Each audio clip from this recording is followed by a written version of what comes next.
नमस्कार दोस्तों, स्वागत है आपका हमारे YouTube channel The Horror B पर, जहां आपको मिलेंगी ऐसी डरावनी कहानियां जो आपके दिल की धड़कन को तेज कर देंगी। आज की कहानी एक बस ड्राइवर की है जिनका नाम धर्मपाल है। तो अब मैं आपको ये कहानी धर्मपाल के नजरिए से सुनाता हूँ। लेकिन कहानी शुरू करने से पहले मैं आपको कहना चाहता हूँ कि वैसे तो आपने बहुत सी कहानियां सुनी होंगी, लेकिन आज जो कहानी मैं आपको सुनाने वाला हूँ उसे सुनकर आपको बहुत मजा आने वाला है और साथ ही डर का एहसास भी होने वाला है। और अगर आप इस चैनल पर पहली बार आए हैं तो चैनल को सब्सक्राइब जरूर करें ताकि आप हमारी इस फैमिली का हिस्सा बन सकें और आने वाली वीडियो आप तक आसानी से पहुंच जाए। दोस्तों, आप सब कहानी को तो पूरा सुन लेते हो लेकिन वीडियो को लाइक नहीं करते। लेकिन इस बार मुझे पूरी उम्मीद है कि आप सब इस वीडियो को लाइक जरूर करेंगे ताकि मुझे भी ये एहसास हो सके कि मेरी मेहनत आपको पसंद आ रही है। आपका एक लाइक मुझे और भी बेहतरीन कहानियां लाने का हौसला देता है। तो चलिए अब ज्यादा समय न लेते हुए जल्दी से अपनी कहानी को शुरू करते हैं। दोस्तों, मेरा नाम धर्मपाल है और मैं एक गांव का रहने वाला हूं। मुझे बस चलाते हुए लगभग 20 साल से ज्यादा का वक्त हो गया है। इन 20 सालों में मुझे बस चलाने का काफी अच्छा अनुभव हो गया है। मैंने हर तरह के रास्तों पर अपनी बस को चलाया है।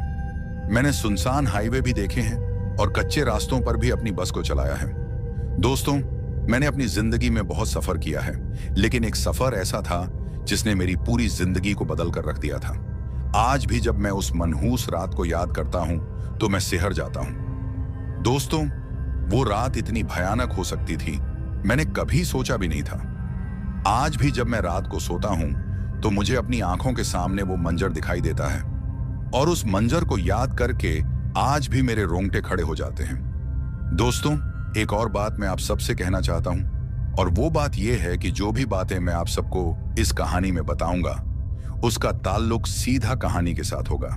इसलिए कहानी को पूरा सुनना, क्योंकि कहानी को पूरा सुनोगे तो ही कहानी का मजा भी आएगा।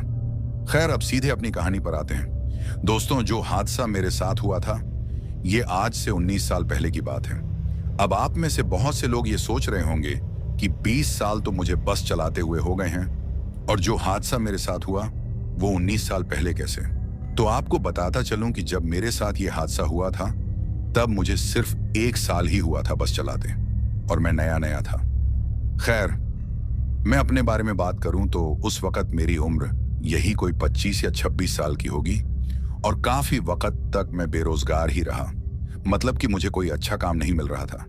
ऐसा नहीं था कि मैं कुछ भी नहीं कर सकता था, लेकिन मेरे मन मुताबिक वाला काम मुझे मिल नहीं रहा था। दोस्तों, मुझे बस चलानी आती थी क्योंकि मैं 1 से 2 साल तक एक बस ड्राइवर के साथ कंडक्टर रहा था और जब मैं उस ड्राइवर का कंडक्टर का काम करता था तब उसने मुझे बस चलाना भी सिखा दिया था। मुझे काफी शौक था बस चलाने का। हर इंसान का अपना अपना शौक होता है, किसी का कुछ होता है तो किसी और का कुछ और। आपका भी कोई ना कोई शौक जरूर होगा। उसी तरह मेरा भी शौक था बस चलाना। एक और बात दोस्तों, जिस इंसान का भी कोई शौक होता है ना, वो उस चीज को जल्दी सीख लेता है और बस चलाना मेरा शौक था तो तभी मैंने बस चलाना जल्दी सीख लिया था। खैर, मैं उस बस ड्राइवर के साथ लगभग 2 साल तक कंडक्टर रहा था। वो मुझे ज्यादा पैसे तो नहीं देता था, लेकिन मेरा खाना पीना उसके साथ अच्छे से हो जाता था। मेरे पापा एक दुकान पर काम करते थे, उन्हीं के पैसों से हमारे घर का गुजारा चलता था। अब बस चलाना तो मैंने सीख लिया था, लेकिन उसके बावजूद भी मैं घर पर बेरोजगार पड़ा रहता था क्योंकि नए ड्राइवर को कोई भी अपनी बस देने के लिए तैयार नहीं था। उन दिनों में काफी परेशान रहने लगा था क्योंकि घर का इतना बड़ा लड़का अगर बेरोजगार रह जाए तो काफी तकलीफें होती हैं। हमारे घर में मैं और मुझसे छोटी 2 बहनें हैं। अब उनकी भी शादी की उम्र हो गई थी और पापा के पैसों से अब घर का उतना गुजारा भी नहीं हो पा रहा था। मैं काफी परेशान रहने लगा था। मुझे कुछ समझ ही नहीं आ रही थी कि आखिर क्या किया जाए। बीच बीच में मम्मी पापा से भी काफी खरी खोटी सुनने को मिलती थी। वो हर वक्त मुझसे बस यही कहते रहते थे कि दूसरों के बच्चों को देख, वो काम धंधा करते हैं, तुम्हारी तरफ बेकार तो नहीं पड़े रहते। वैसे मम्मी पापा की बात भी सही थी, लेकिन मैं करता भी क्या। जो काम मैं करना चाहता था वो मुझे मिल नहीं रहा था और जिस काम को घर वाले करने को बोलते थे उस काम को करने में मेरा मन नहीं था। खैर, इसी तरह काफी दिन बीत गए, लेकिन फिर एक दिन मेरी मुलाकात मेरे उस बस ड्राइवर से हुई, जिस बस ड्राइवर के साथ मैं 2 साल तक रहा था। मतलब कि जिसके साथ मैं कंडक्टर रहा था और जिसने मुझे बस चलाना सिखाया था। अब जब मैं उस बस ड्राइवर से मिला तो पहले तो उसने मुझसे मेरा हालचाल पूछा और फिर वो मुझसे ये भी पूछने लगा कि आजकल क्या करते हो।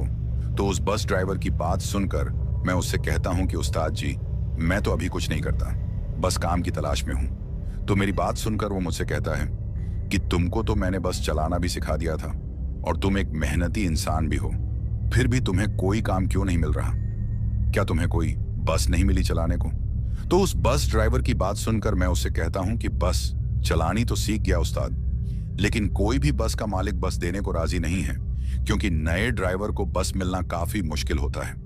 तो मेरी बात सुनकर वो ड्राइवर मुझसे कहता है कि तुम फिक्र मत करो, मेरा जो सेठ है जिसकी मैं बस चलाता हूं, उससे मैं तुम्हारे बारे में बात करूंगा।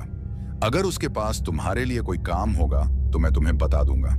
तुम परसों मुझसे बस स्टैंड में मिलना, वहीं मैं तुम्हें बताऊंगा कि मेरी सेठ से क्या बात हुई। अब आप में से बहुत से लोग ये सोच रहे होंगे कि बस स्टैंड में उस ड्राइवर ने मिलने के लिए क्यों बोला, वो मुझे ऐसे भी तो बोल सकता था या फोन वगैरह पर।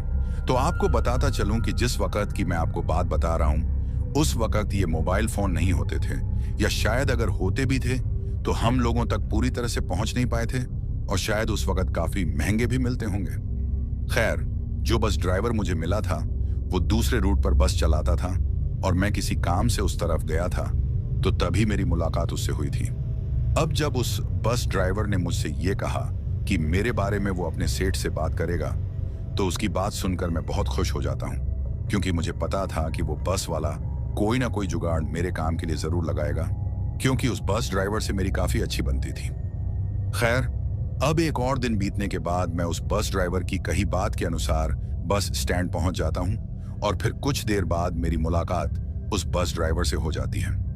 अब जब मैं उस बस वाले से मिलता हूं तो वो मुझसे कहता है कि तुम्हारे लिए एक खुशखबरी है, और वो खुशखबरी ये है कि तुम्हारे लिए काम मिल गया है।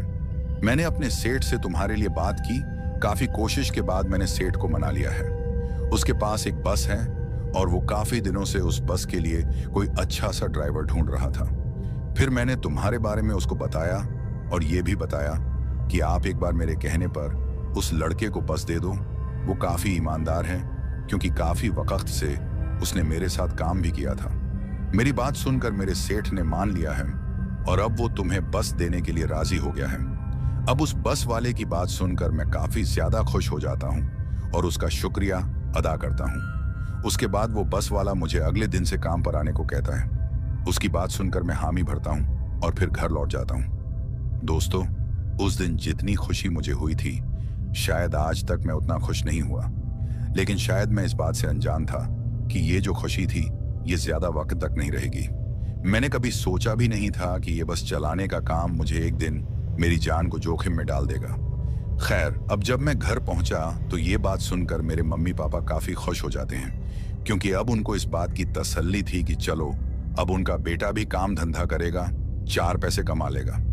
उस पूरी रात मुझे नींद ही नहीं आई थी। मैं काफी खुश था अगले दिन को लेकर।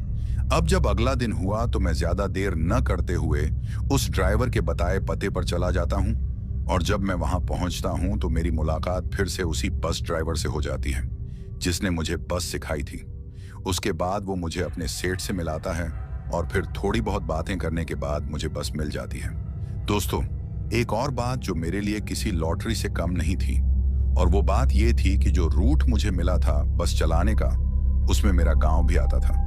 मतलब कि मुझे बस स्टैंड से सवारियां लेकर एक बड़े से इलाके तक जाना होता था, और उस इलाके तक पहुंचने में मुझे 2 से 3 गांव को पार करके जाना पड़ता था।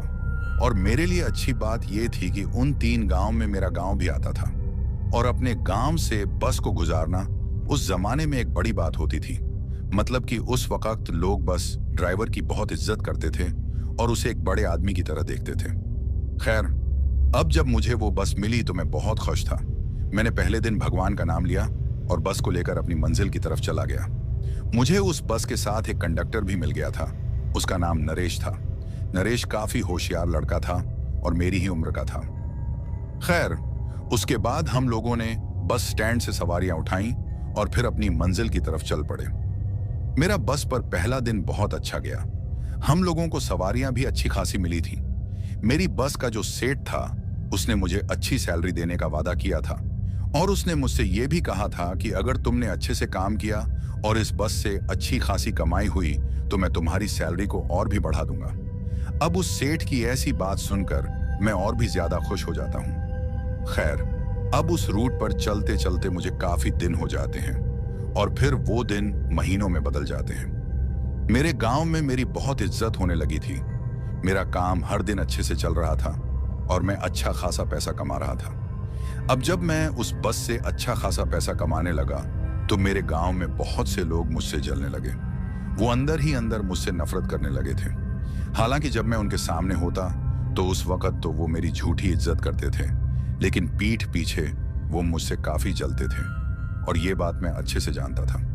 दोस्तों, आप लोगों से भी बहुत से लोग जलते होंगे और ये तब होता है जब आप एक अच्छे मुकाम पर हों या कुछ अच्छा कर रहे हों। लोगों को ये चीज बर्दाश्त नहीं होती और उस वक्त ये सब मेरे साथ हो रहा था। खैर, अब जैसे जैसे महीने बीत रहे थे वैसे वैसे मेरी अच्छी कमाई होती जा रही थी।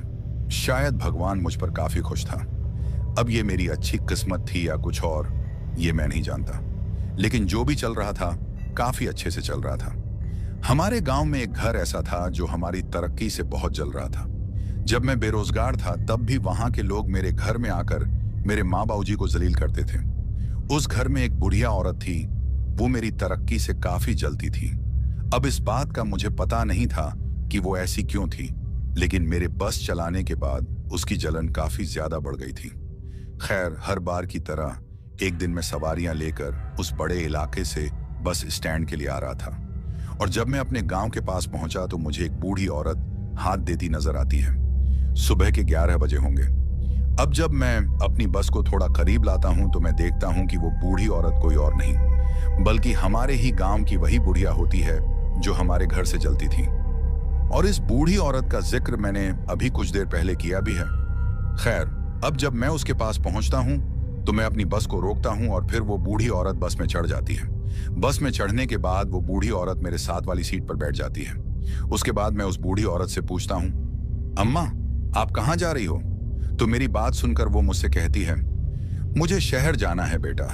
मेरी तबीयत कुछ दिनों से ठीक नहीं चल रही तो सोचा डॉक्टर को दिखाऊं।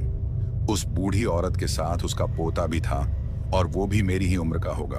वो बस में पीछे की तरफ बैठा हुआ था। अब उस बूढ़ी औरत की बात सुनकर मैं उससे कहता हूं, अम्मा जी, डॉक्टर को अच्छे से दिखाना। तो मेरी बात सुनकर वो हामी भरती है। अब कुछ देर के बाद वो बूढ़ी औरत उस सीट से खड़ी हो जाती है।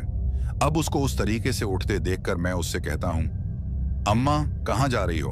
अभी बस स्टैंड पहुंचने में टाइम लगेगा। तो मेरी बात सुनकर वो मुझसे कहती है, मुझे पता है बेटा, मैं तो पीछे की तरफ जा रही हूँ, अपने पोते के पास बैठूंगी, वैसे भी उसके साथ वाली सीट खाली है। उसके बाद वो बूढ़ी औरत आगे से उठकर पीछे की तरफ चली जाती है। उस बूढ़ी का जो पोता था वो आखिरी सीट पर जाकर बैठा था और ये बूढ़ी भी अब वहीं जाकर बैठ जाती है। खैर, अब कुछ देर बाद हम बस स्टैंड पहुंच जाते हैं और फिर वो बूढ़ी औरत और उसका पोता बस से नीचे उतर जाते हैं। लेकिन बस से उतरते वक्त वो बुढ़िया मुझसे कहती है, बेटा, तुम्हारी तरक्की से मैं बहुत खुश हूं। मेरी दुआ है कि तुम इससे भी ज्यादा तरक्की करो। और फिर वो बुढ़िया मुस्कुराते हुए बस से नीचे उतर जाती है। अब उस बूढ़ी औरत की ये बात सुनकर मुझे काफी अजीब लगता है, क्योंकि जो बुढ़िया हमसे इतना जलती थी और आज वो मेरी तरक्की के लिए दुआ कर रही है, बात कुछ हजम नहीं हो रही थी। खैर, उसके बाद मैं इस बात को नजरअंदाज करता हूं और अपने काम पर ध्यान देता हूं। अब उस दिन भी मुझे काफी सवारियां मिल जाती हैं। सब कुछ अच्छे से चल रहा था, लेकिन वो कहते हैं ना कि यह किस्मत भी बड़ी कुत्ती चीज होती है, कब बदल जाए कोई पता नहीं होता। अगर किस्मत अच्छी हो तो भिखारी को भी राजा बना देती है और अगर किस्मत खराब हो तो राजा को भी भिखारी बनने में ज्यादा देर नहीं लगती। खैर, अब आप लोग ये सोच रहे होंगे कि मैं ये किस्मत वाली बात क्यों कर रहा हूं, तो उसका पता अभी थोड़ी देर में आपको कहानी में लग जाएगा। अब बात ऐसी है कि जिस दिन वो बुढ़िया मेरी बस में चढ़ी थी वो दिन भी मेरा अच्छा गया था, लेकिन अब आगे जो होने वाला था उसके बारे में शायद मैंने कभी सोचा भी नहीं था कि ऐसा कुछ भी मेरे साथ हो सकता है। दोस्तों, बात ऐसी है कि अगले दिन जब मैं सवारियां लेकर बस स्टैंड से अपनी मंजिल की तरफ बढ़ रहा था तो कुछ देर तक तो सब नॉर्मल रहता है, लेकिन फिर मुझे बस चलाते चलाते एक चीख सुनाई देती है। वो चीख काफी जोर की थी और मेरी बस के केबिन में जो लोग मेरे साथ बैठे हुए थे वो भी उस चीख को सुनकर एकदम से चौंक गए थे। और ये जो चीख हमें सुनाई दी थी वो बस में पीछे की तरफ से आई थी। मेरे केबिन में जो लोग थे वो बस में पीछे की तरफ दौड़ते हैं। अब उनको उस तरीके से पीछे की